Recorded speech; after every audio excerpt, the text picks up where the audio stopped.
beesha habargidir oo ka mid ah reeraha ugu tunka weyn geyiga Soomaalida ayaa weerar ku qaaday filla Soomaaliya iyo madaxweyne Xasan Sheikh.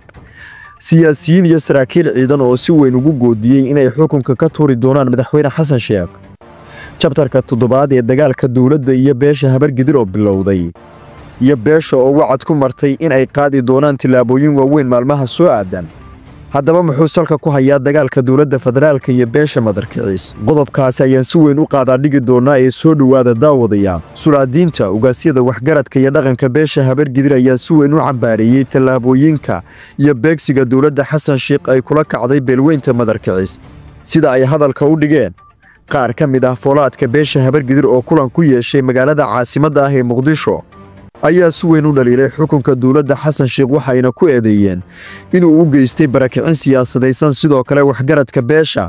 ayaa sheegay in Xasan Sheikh ay u gacmo qabteen siyaasiyiin u dhashay beesha oo sheegtay in ay ku matalaan dawladda dhexe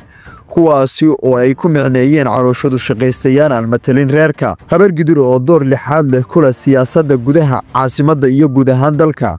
ayaa markii labaad si weyn uga soo horjeestay xukunka dawladda Xasan Sheikh iyagoo sheegay in ay qaadi doonaan tilaabooyin ay kaga hor imaanayaan dawladda federaalka dhanka kale beesha ayaa ku dhawaaqay in maalmaha soo aadan ay cadeyn doonaan masiirkooda iyo mowqifkooda siyaasadeed aynan mar kale u dulqaadan doonin in laga barakiciyo dhulkooda iyo sidoo kale in la cunaqabateeyo ganacsatada siyaasiyiinta iyo cid kasta oo higsile oo u dhalatay beesha laga bilaabo caawa qof habargidir oo maanta caawa xamar meel ka degan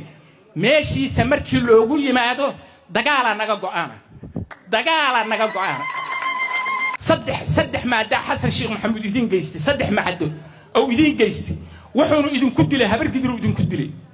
marka koobaad hantida la qaadana oo la daldalana oo dhulka dawladda oo aan xalaaloobayn iyo dadka dhulku leeyahay lagu boobayo habargidir laga qaaday ogaada